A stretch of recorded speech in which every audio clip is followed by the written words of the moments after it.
রৈখিক ভরবেগ, অর্থাৎ ভর ও বেগের সমন্বয়ে তৈরি একটি গতীয় অবস্থা। কোনো বস্তুর গতীয় অবস্থা জানতে গেলে শুধু ভর বা শুধু বেগ দিয়ে কিন্তু আমরা সঠিকভাবে বোঝাতে পারবো না। এই জন্য ভর ও বেগ একই সঙ্গে আমাদেরকে কনসিডার করতে হবে। উদাহরণ দিলে বুঝতে পারবে।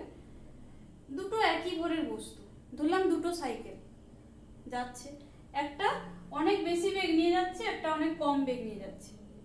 দুজনে গিয়ে একটা দেওয়ালে ধাক্কা দিল, তাহলে কোনটা বেশি ক্ষতিগ্রস্ত হবে? যে বেশি বেগ নিয়ে যাচ্ছে। অর্থাৎ দুটো একই ভরের সাইকেল, যে বেশি বেগ নিয়ে যাবে সে দেওয়ালে বেশি বল দেবে, অর্থাৎ তার গতীয় অবস্থা অনেক বেশি উচ্চ। যে কম বেগ নিয়ে যাবে, আস্তে আস্তে যাচ্ছে, সে কিন্তু দেওয়ালে কম বল দেবে, অর্থাৎ তার গতীয় অবস্থা অনেক লো, কমে আছে। সেই জন্য আমাদেরকে ভর এবং বেগ দুটোকে একসাথে কনসিডার করতে হবে। ভর এবং বেগ যার ক্ষেত্রে বেশি হবে সে বেশি বল দেবে। একইভাবে বেগ একই, কিন্তু দুটোর ভর যদি আলাদা হয়। দেখো, একটা লরি ধরলাম, একটা সাইকেল, দুজনে একই বেগ নিয়ে যাচ্ছে, গিয়ে একটা দেওয়ালে ধাক্কা দিল, তাহলে কে বেশি বল দেবে? অবশ্যই লরি বেশি বল দেবে। তাহলে এখানেও দেখো দুটো বেগ একই যাচ্ছে, কিন্তু যার ভর বেশি সে বেশি বল দিচ্ছে। অর্থাৎ ভরবেগ বোঝাতে গেলে, অর্থাৎ গতীয় অবস্থা বোঝাতে গেলে আমাদেরকে ভর আর বেগ একসাথে কনসিডার করতে হবে। এই জন্য এই ভরবেগ টপিকটি ভীষণ ইম্পর্টেন্ট। এবারে একক মাত্রা আমাদেরকে জানতে হবে। তাহলে ভরের একক ইন্টু বেগের একক। ভরের একক এসআইতে কেজি, বেগের একক মিটার পার সেকেন্ড, তাই কেজি মিটার পার সেকেন্ড। যদি সিজিএসে করো তাহলে কি হবে? গ্রাম সেমি পার সেকেন্ড। মাত্রা, ভরের মাত্রা ইন্টু বেগের মাত্রা, তাহলে ভরের মাত্রা এম, বেগের মাত্রা এল টি টু দি পাওয়ার -1। বলের ঘাত সম্পর্কে এবার আমরা আলোচনা করব। কোনো বল কিছু সময় ধরে যদি ক্রিয়াশীল হয় তাহলে বল এবং ক্রিয়াকালের গুণফলকে আমরা বলছি বলের ঘাত। তাহলে এফ বল যদি টি সময় ধরে প্রযুক্ত হয়, বলের ঘাত হবে এফ ইন্টু টি। এফ সমান আবার আমরা জানি এম ইন্টু এ, এম ভরের বস্তুর উপর যদি এ ত্বরণ সৃষ্টি করে।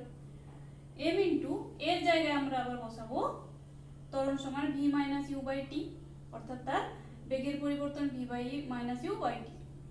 তাহলে দেখো এটা টি থেকে গেল, তাহলে এই টি টি কেটে যাবে, তাহলে থাকবে এম ভি মাইনাস ইউ, অর্থাৎ M V minus M U. তাহলে বস্তুটা এম ভরের, তার বেগ ছিল ইউ, অন্তিম বেগ হলো ভি।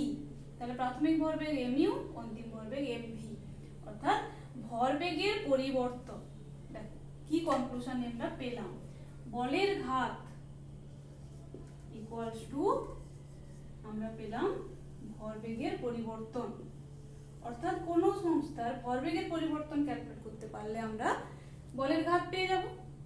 বলের ঘাত এবং ভরবেগের পরিবর্তন একই রাশি, তাহলে ভরবেগের যা একক মাত্রা সেটাই হবে বলের ঘাতের একক মাত্রা। একক ভরবেগের যা ছিল কেজি মিটার পার সেকেন্ড, বলের ঘাতেরও তাই একক মাত্রা ml টি টু দি পাওয়ার -1, এটাও বলের ঘাতেরও মাত্রা একইভাবে। আরো এক ধরনের একক এখানে আমরা করতে পারি, এটাও লিখতে পারি, আবার f ইন্টু টি এই সূত্র থেকেও লিখতে পারি। অর্থাৎ একক হবে কি, এসআইতে যদি করি তাহলে নিউটন ইন্টু সেকেন্ড, সিজিএসে হবে ডাইন ইন্টু সেকেন্ড। তাহলে ভরবেগেরটাও লিখতে পারি, আবার এফ ইন্টু টি সূত্র থেকে নিউটন ইন্টু সেকেন্ডও লিখতে পারি। দুটো ভাবেই আমরা এইভাবে করতে পারি। এটা এবার আমরা আসছি ঘাত বল। ঘাত বল কি না, খুব বড় মানের বল যদি খুব ক্ষুদ্র সময় ধরে কাজ করে তাহলে সেই বলকে বলবো ঘাত বল। উদাহরণ দিলে বুঝতে পারবে। আমরা হাতুড়ি দিয়ে পেরেক মারি, কি করি না, হাতুড়ি দিয়ে খুব জোরে পেরেকটার উপর বল প্রয়োগ করা হয় এবং অল্প সময়ের জন্য, 1 সেকেন্ডেরও অনেক কম সময় ধরে বলটা প্রয়োগ করা হয়। সেক্ষেত্রে ওই বলটাকে আমরা বলবো ঘাত বল। তাহলে ঘাত বল কি না, সেটা এক প্রকার বল। তাহলে বলের যা একক মাত্রা তাই হবে ঘাত বলের একক মাত্রা। তাহলে সিজিএস ডাইন, এসআই হচ্ছে নিউটন, আর মাত্রা ml টি টু দি পাওয়ার -2। এখান থেকে প্রশ্ন আসে বলের ঘাত কাকে বলে, একক মাত্রা লেখো। ঘাত বল কাকে বলে, একক মাত্রা লেখো। বা বলের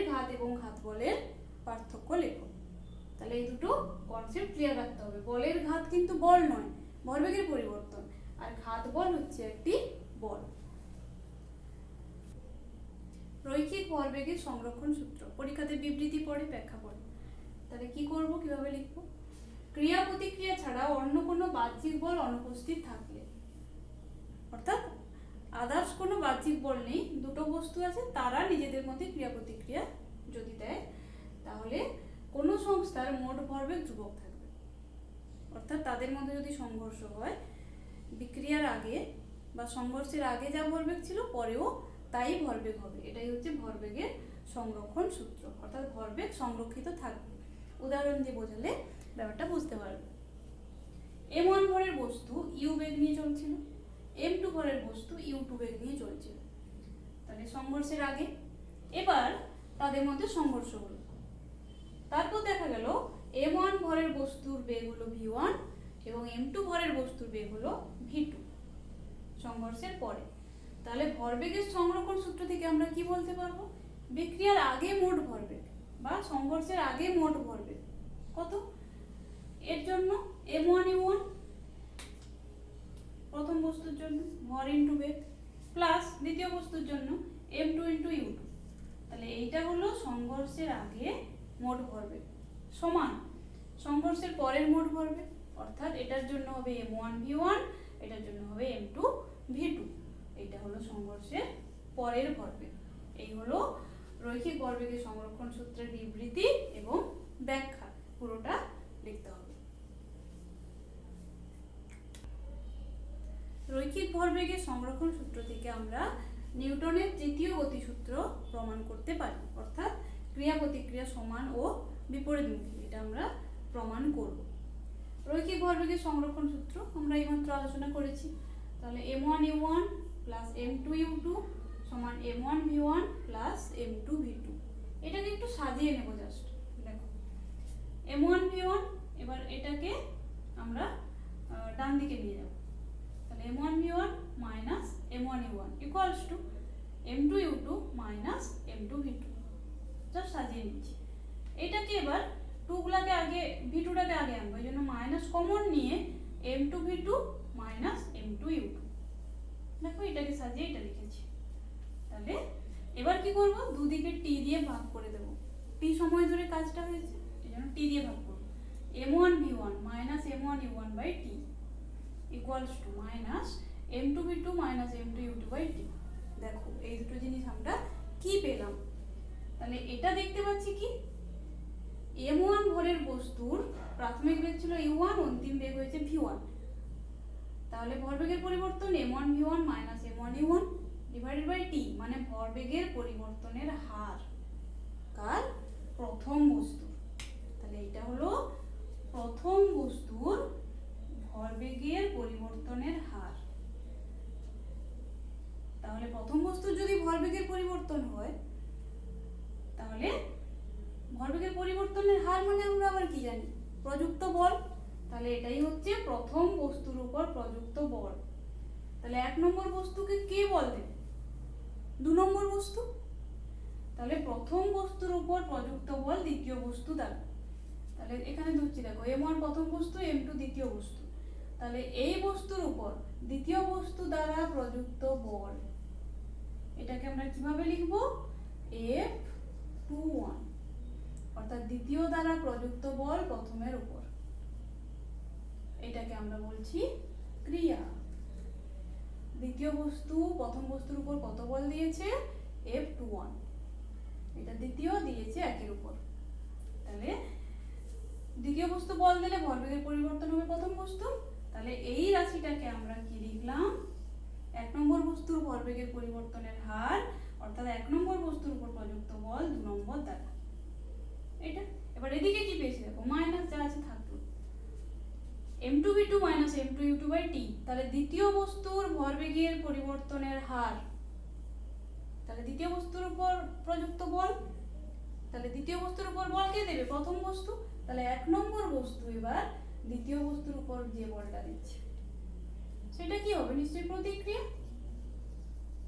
এবং সেটা কত হবে? দিচ্ছে কে? এক নম্বর। তাহলে A1 কাকে দিচ্ছে? 2 কে 1। তাহলে এটাকে এটাকে লিখলাম F12। তাহলে F21 সমান মাইনাস F12। দেখো আমরা পেয়ে গেছি ক্রিয়া সমান প্রতিক্রিয়া।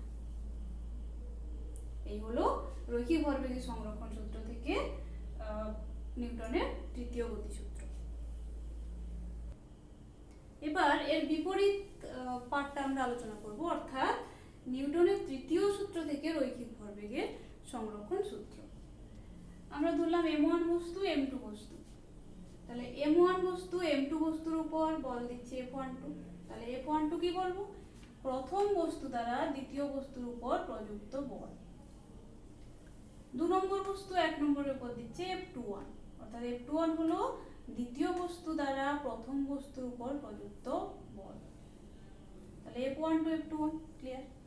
এবার আমরা বলতে পারি ক্রিয়া সমান মাইনাস প্রতিক্রিয়া, অর্থাৎ F21 সমান মাইনাস F12। দেখো F21 প্রথম বস্তুর উপর প্রযুক্ত বল F21, তাহলে যার উপর বল প্রযুক্ত হবে তার ভরবেগের পরিবর্তন হবে। তাহলে F21 যেহেতু প্রথম বস্তুর উপর প্রযুক্ত বল, তাহলে প্রথম বস্তুর ভরবেগের পরিবর্তনের হার এই F21 এর জায়গায় আমরা লিখব প্রথম বস্তুর ভরবেগ পরিবর্তনের হার। এটা দেখো প্রথম বস্তুর ভরবেগের পরিবর্তন কত? এই প্রথম বস্তু ছিল M1 U1, হয়েছে M1 V1, তাহলে পরিবর্তন কতটা? M1 V1 minus M1 U1 লিখলাম। হার তাহলে কত সময় ধরে হয়েছে? এটা t সময় ধরে হয়েছে। তাহলে M1 V1 minus M1 U1 by 2t, এটা হচ্ছে প্রথম বস্তুর ভরবেগের পরিবর্তনের হার, ইকুয়ালস টু F12। F12 কার উপর? দ্বিতীয় বস্তুর উপর প্রযুক্ত বল। তাহলে দ্বিতীয় বস্তুর ভরবেগের পরিবর্তন, তাহলে মাইনাস থাকলো। দ্বিতীয় বস্তুর ভরবেগের পরিবর্তন কত? M2 V2 minus M2 U2 divided by t। এবার t দুদিকে ক্যান্সেল হয়ে যাবে, তাহলে এবার সাজিয়ে নিচ্ছি। M1 V1 minus M1 U1 সমান minus of M2 V2 minus মাইনাসে প্লাস M2 U2। এবার সাজিয়ে নাও, M1 U1 টাকে একদিকে নিয়ে নাও, M1 U1 plus M2 U2 সমান M1 V1 plus M2 V2। দেখো আমরা কি পেয়ে গেলাম? রৈখিক ভরবেগের সংরক্ষণ সূত্র, অর্থাৎ নিউটনের তৃতীয় সূত্র থেকে রৈখিক ভরবেগের সংরক্ষণ সূত্রও আমরা একইভাবে পেয়ে গেলাম।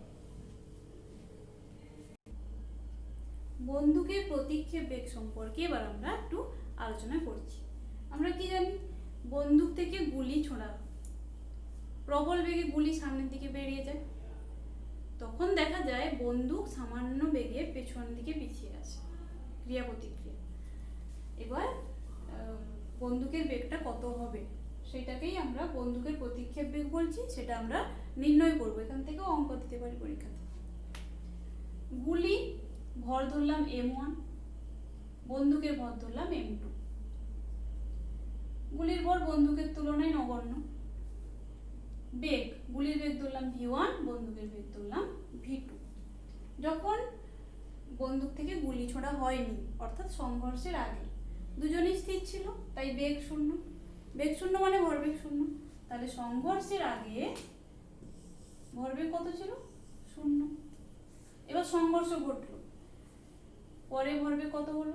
গুলির ভরবেগ হলো M1 V1, বন্দুকের ভরবেগ হলো M2 V2। তাহলে মোট কত?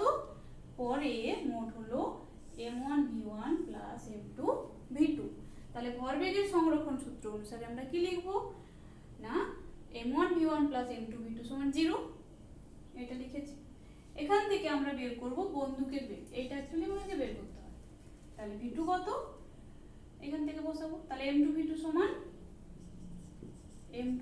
সমান মাইনাস M1 V1, বা V2 কত? Minus M1 V1 by M2। এটা পেলাম আমরা বন্দুকের বেগের রাশিমালা। এখানে একটা জিনিস দেখো, M1 বাই M2 এই রেশিওটা কি? M1 গুলির ভর, M2 বন্দুকের ভর, তাহলে বন্দুকের তুলনায় গুলির ভর নগণ্য, তাহলে এই টার্মটা লেস দেন 1, একের থেকে অনেক ছোট।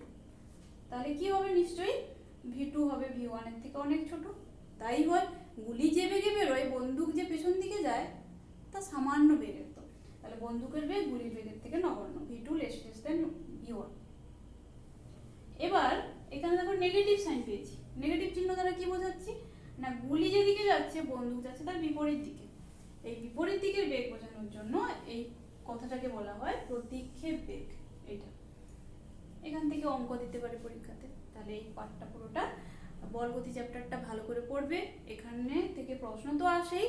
তারপর হচ্ছে এই পার্টটা হচ্ছে ভীষণ কনসেপচুয়াল। ফিজিক্সের যে কোনো পার্ট পড়াশোনা করতে গেলে এই চ্যাপ্টার ভীষণ ইম্পর্টেন্ট। ভালো করে এটা স্টাডি করবে।